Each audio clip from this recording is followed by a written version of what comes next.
लगातार हम चर्चा कर रहे हैं कि जिस तरीके से सदन की कार्रवाई बार बार बाधित हो रही है और हंगामे की भेंट चढ़ जा रही है, उससे नुकसान सिर्फ और सिर्फ जनता का हो रहा है। लेकिन सत्ता पक्ष और विपक्ष लगातार एक दूसरे पर आरोप प्रत्यारोप की राजनीति करते हुए यहाँ पर नजर आ रहे हैं। उसी पर हम चर्चा कर रहे हैं। कुछ खास मेहमान लगातार हमारे साथ बने हुए हैं। आलोक जी, ब्रेक पर जाने से पहले जिस तरीके से तमाम आरोप यहाँ पर भारतीय जनता पार्टी पर लग रहे हैं और बार बार कांग्रेस और तमाम जो विपक्षी दल हैं उनका यह कहना है कि जेपीसी के गठन की मांग यहां पर की जा रही है, आखिर भारतीय जनता पार्टी को उसमें आपत्ति क्या है, दिक्कत क्या है? अगर एक मांग है और अगर भारतीय जनता पार्टी उस मांग को मान लेती है तो विपक्ष जो है वो शांत हो जाएगा, लेकिन भारतीय जनता पार्टी भी अड़ी हुई है और जेपीसी के गठन की मांग को यहां पर माना ही नहीं जा रहा है। क्या वजह है? ये पार्लियामेंट है, तो का खेलने का जगह नहीं है कि कोई आदमी किसी भी मांग को लेके आ जाए और कहे कि हम पार्लियामेंट नहीं चलने देंगे, नहीं तो मेरी ये मांग मांग लो। शुरू में अडानी के शेयर गिरे तो लोगों ने कहा वो लुट गया, पिट गया, चला गया, LIC का पैसा चला गया, SBI का पैसा डूब गया। एक जब शेयर बाउंस बैक कर गया तो सबकी बोलती बंद हो गई। तो जब वहां ऐसी उसको जो रेगुलेटरी अथॉरिटी है RBI और भी एजेंसियां वो लगातार मॉनिटर कर रही है जी। वहां अगर कोई डिफॉल्टिंग नजर आएगी तो इस बात को संज्ञान में लिया जाएगा। लेकिन इनके कहने पर कि हाँ जी इसको ऐसे नहीं होता है। मांग जायज होनी चाहिए, तर्क संगत होनी चाहिए, तभी उसको माना जा सकता है, अन्यथा नहीं। ठीक, संजय जी।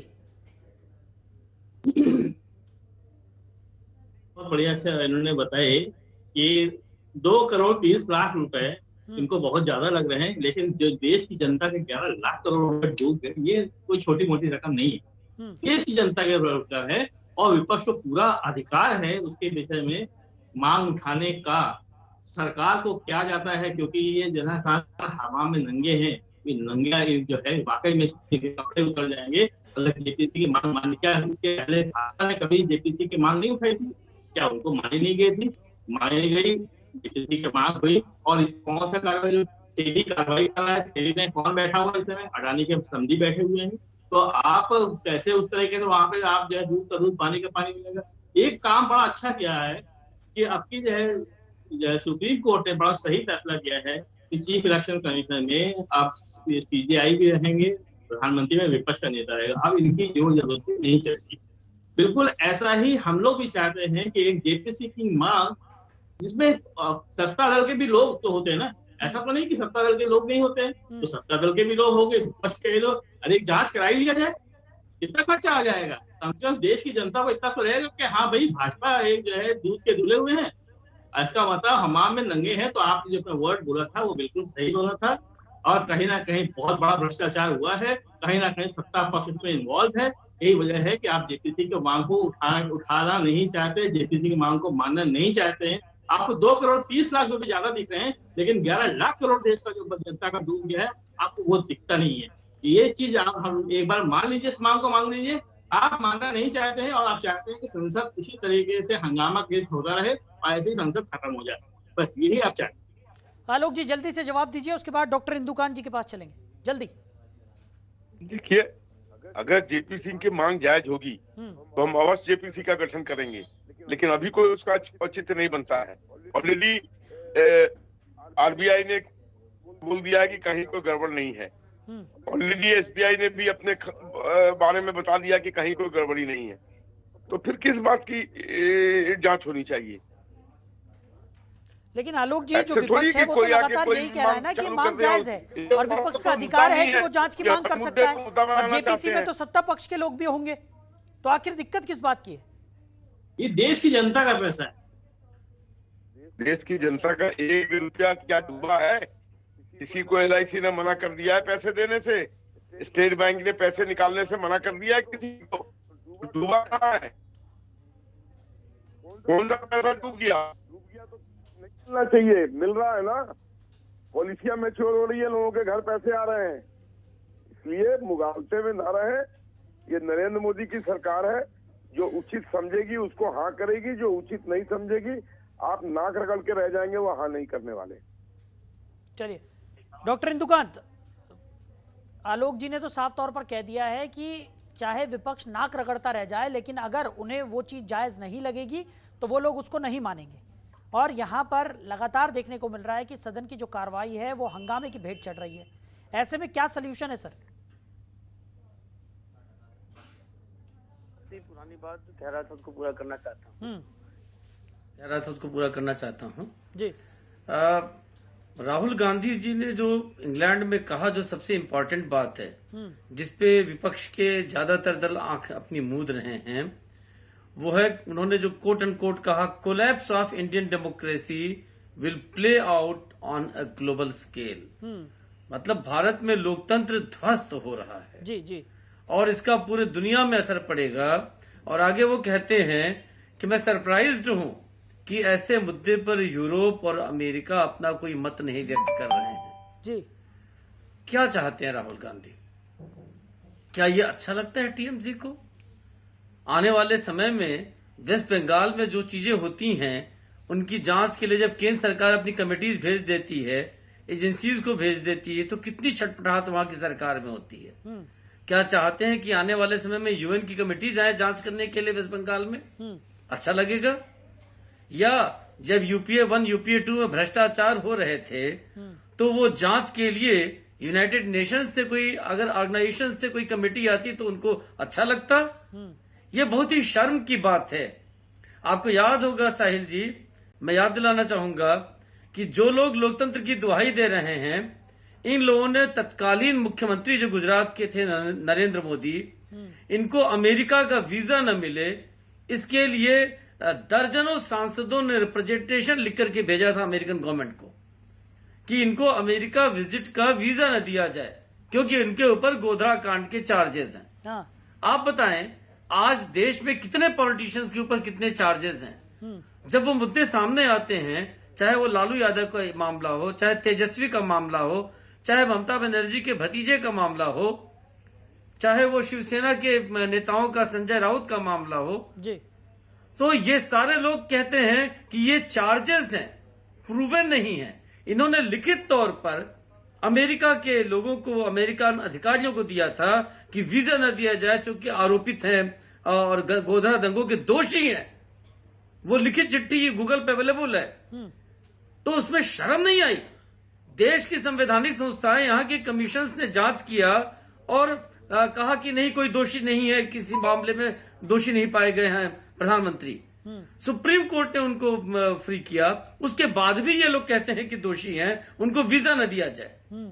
और आज ये जाके कहते हैं कि लोकतंत्र भारत में ध्वस्त हो रहा है और अमेरिका और यूरोप को इंटरवीन करना चाहिए। वो साइलेंट कैसे हैं? क्योंकि ये ग्लोबली प्ले आउट होगा। आज दुनिया में भारत को लोकतंत्र की मदर ऑफ लोकतंत्र कहा जाता है, मदर ऑफ डेमोक्रेसी कहा जाता है। लोकतंत्र के मंदिरों में भारत में जिस तरह के लोकतंत्र अभी भी हैं, आपके बगल में किसी भी देश में नहीं है।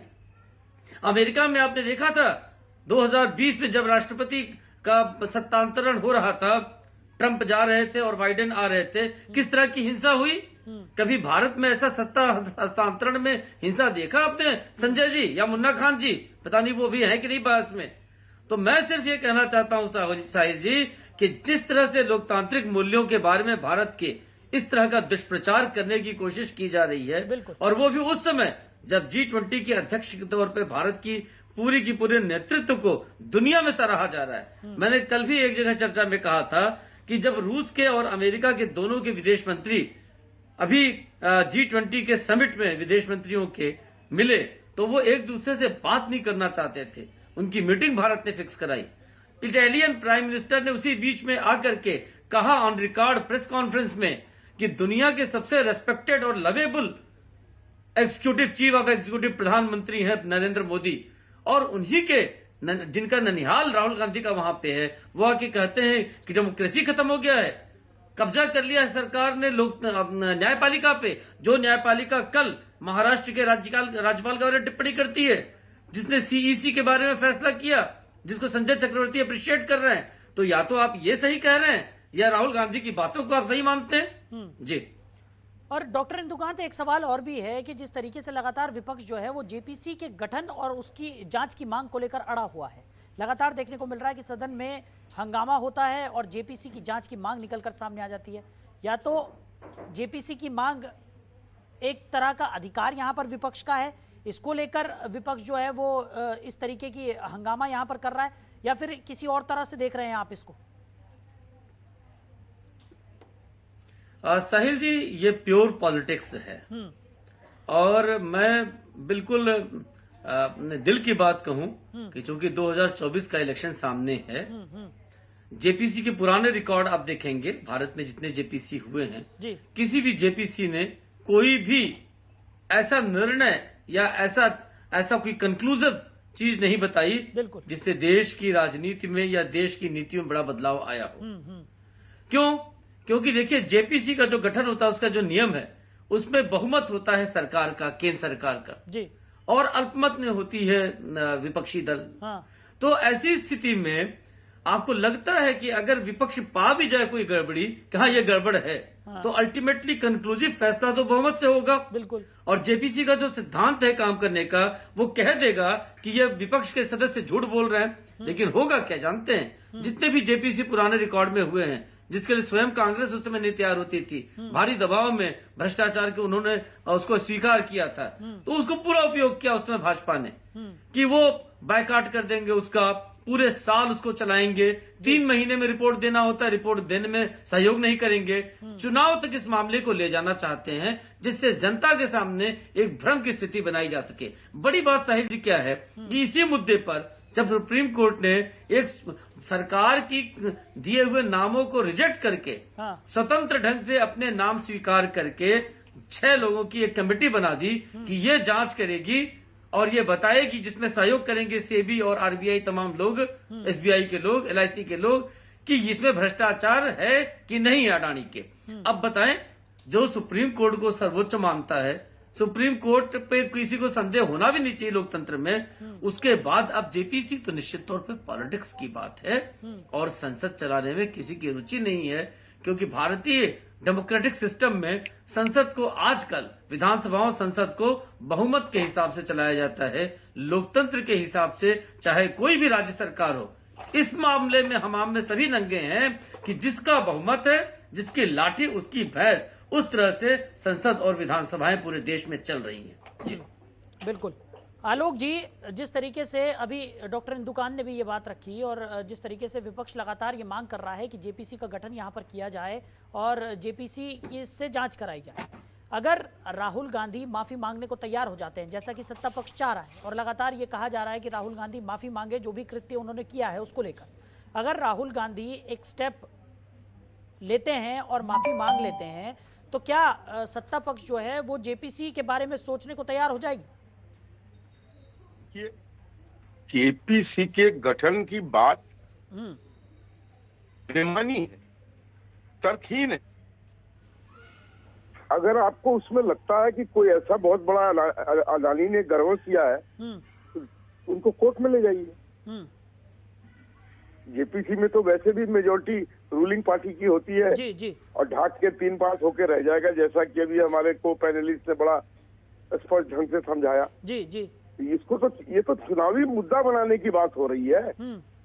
ये देश की जनता से और देश की जनता को इससे कोई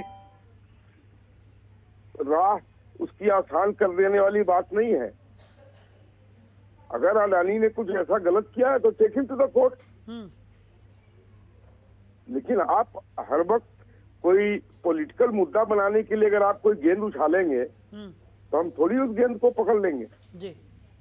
हम किसी भी कीमत पर किसी की मांग पर, अभी अगर होना होता तो हम पहले दिन ही मान गए होते। लेकिन इसके पीछे आप सदन नहीं चलने दे रहे हैं। हाँ।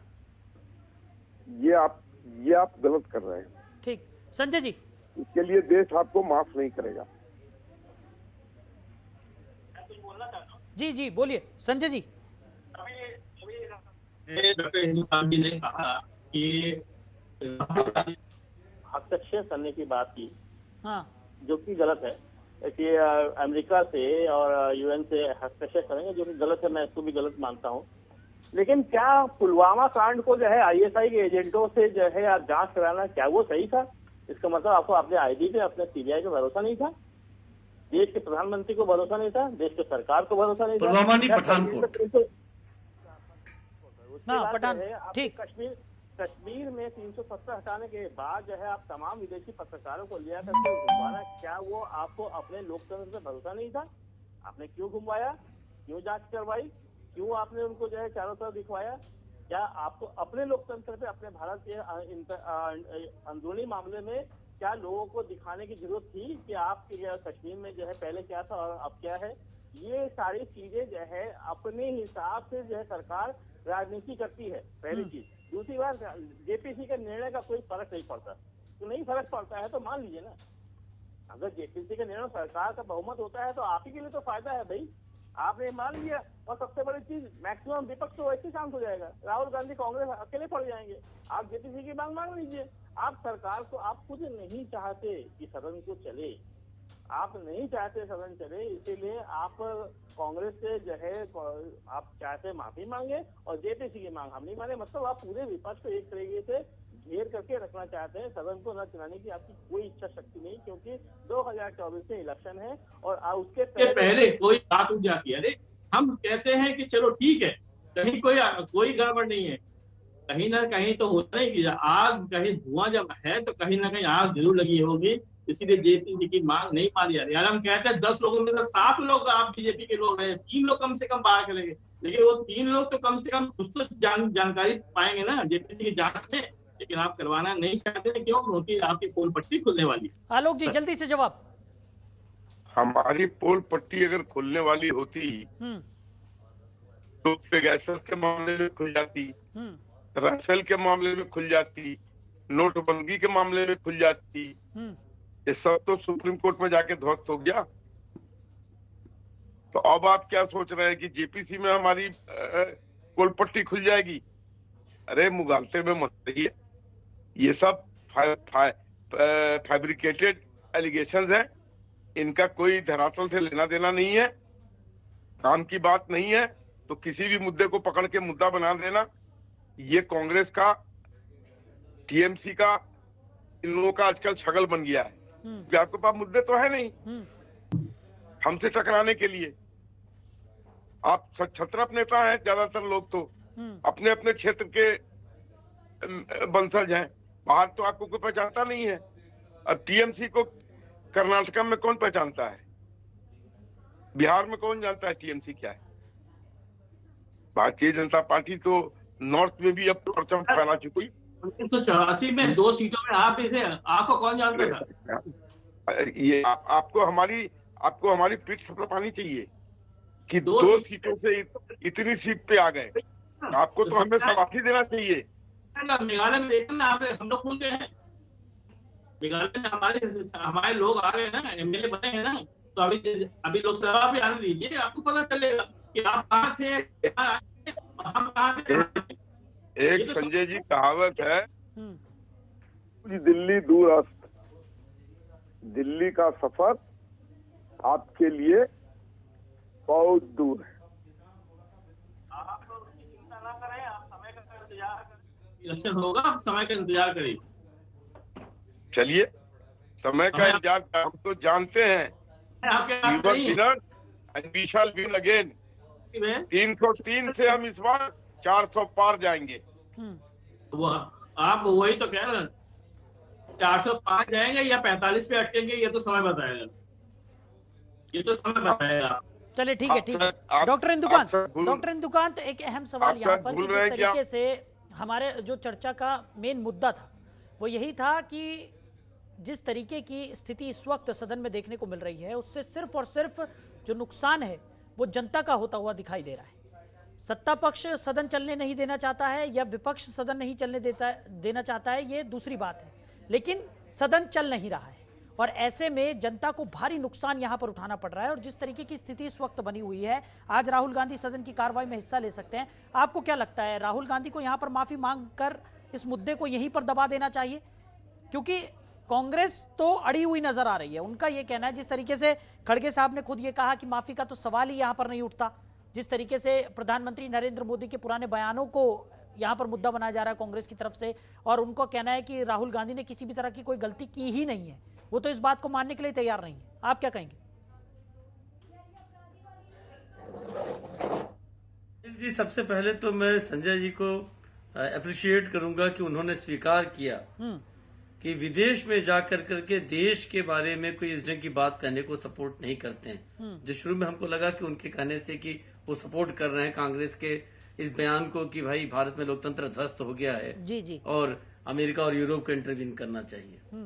ये बहुत अच्छी बात है कि इस मामले में एक यूनानिमिटी होनी चाहिए बड़े दलों में कि विदेशों में हम अपनी छवि के बारे में, देश के बारे में इस तरह के उल्टे सीधे बयान न दें।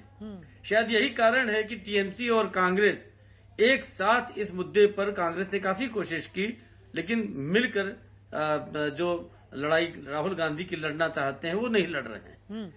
और जहां तक सदन चलने की बात है साहिल जी, देखिए सदन चलाने में सबसे अधिक जिम्मेदारी होती है केंद्र सरकार की या वहां की सरकार की, अगर विधानसभा है तो राज्य सरकार की। लेकिन चलाना सबसे अधिक हित में होता है जनता और साथ में विपक्ष के, क्योंकि विपक्ष को सरकार को घेरने का वहां पे अवसर मिलता है, अपने सवालों के जवाब लेने का अवसर मिलता है। और अगर स्वयं विपक्ष इसको नहीं चलाने में रुचि लेता है तो सरकार को तो इसमें सदा फायदा होता है, क्योंकि उसकी जवाबदेही की जगह खत्म हो जाती है। उसको जितने बिल पास कराने वो तो बहुमत है वो पास करा ही लेंगे, सारे हंगामे के बीच में भी करवा लेंगे। इसीलिए आप देखते हैं कि जितने लेजिस्लेटिव वर्क्स हैं, चाहे वो संसद की बात हो चाहे विधानसभाओं की बात, वो नहीं रुकते हैं, वो सरकार अपना करवा लेती है।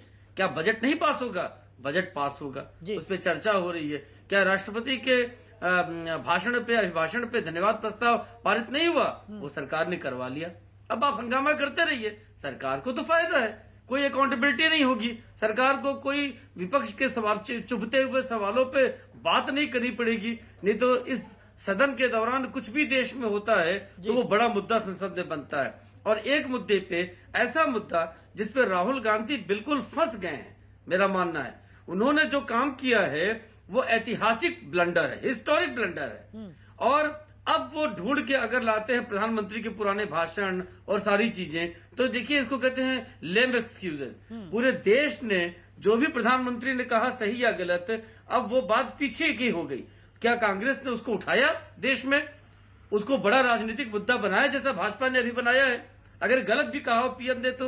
लेकिन अब चूंकि राहुल गांधी के मुद्दे पे भाजपा ने, सरकार ने उनको घेर लिया है और वो देश के हित के खिलाफ उन्होंने बात की है, तो अब पुरानी बातों को निकालने से ये पूरी चीज, ओवरऑल एपिसोड कहीं न कहीं हमें दिखता है कि कांग्रेस और राहुल गांधी के खिलाफ जाता हुआ दिख रहा है। इसलिए उन्हें जल्दी से जल्दी इस मामले से अपने को निकालने का काम करना चाहिए, नहीं तो ये सत्र, बजट सत्र निकल जाएगा और कांग्रेस हाथ मलती रह जाएगी। और उसके साथ तमाम विपक्षी पार्टियों का भी जो अवसर होता है सरकार को घेरने का, अपने क्षेत्र के काम करवाने का, जनता के हित के नीतियां बनवाने का, वो खत्म हो जाएगा। जी बिल्कुल। चलिए आलोक जी, फाइनल कमेंट्स आपके, जल्दी से, समय कम है। देखिए, हम तो चाहते हैं देश हित में कि पार्लियामेंट चले। राहुल गांधी ने जो हिमालयन ब्लंडर किया है उसके लिए वो माफी मांगे देश से और पार्लियामेंट को सुचारू रूप से चलने दे, लोकतंत्र की गरिमा को बनाए रखें। ठीक है, आप विपक्ष में हैं, हमसे लड़ते रहिए, लेकिन संसद की गरिमा बनाए रखिए। ठीक है, यही मेरा उनसे अनुरोध है। ठीक है संजय जी, आपके भी फाइनल कमेंट्स, जल्दी, समय कम। मैं भी ये देखिए एक चीज जरूर चाहता हूँ कि आप ये देख रहे हैं कि कोई राहुल गांधी को सपोर्ट नहीं कर रहा, कांग्रेस को सपोर्ट करने की बात कोई नहीं कर, पूरा विपक्ष केवल एक चीज मांग कर रहा है कि जेपीसी की मांग। तो सरकार बड़ा दिल दिखाए, जेपीसी की मांग को मान ले। हम तो कह रहे हैं दूध का दूध पानी हो जाएगा, कोई निर्णय नहीं होता है, कोई दिक्कत नहीं। अरे मांगने में क्या जाता है भाई, क्या नुकसान होने वाला है इसमें? सरकार तो कम से कम संसद तो चलेगा, संसद को चलाइए कम से कम। आप क्यों जो है इस कलंक को ले रहे हैं अपने सर पे, क्यों आप अपने हवा में अपने आप को नंगा दिखा रहे हैं? आप संसद चलाइए ना। ठीक है, चलिए, आप सभी मेहमानों ने अपना कीमती समय हमारे साथ साझा किया, इसके लिए आप सभी का बहुत शुक्रिया। तो जिस तरीके से सदन की जो कार्रवाई है वो लगातार हंगामे की भेंट चढ़ रही है, ऐसे में दोनों ही पक्ष, चाहे वो सत्ता पक्ष हो या विपक्ष हो, जो कि जनता की भलाई का दम भरते हुए नजर आते हैं, उन्हें समझना होगा कि सदन की कार्रवाई को बार बार इस तरीके से बाधित करने से नुकसान सिर्फ और सिर्फ जनता का है और इस नुकसान को रोकने की सख्त जरूरत यहां पर है। तो फिलहाल हमारी इस खास पेशकश में इतना ही। आप बने रहिए और देखते रहिए जनतंत्र टीवी। नमस्कार।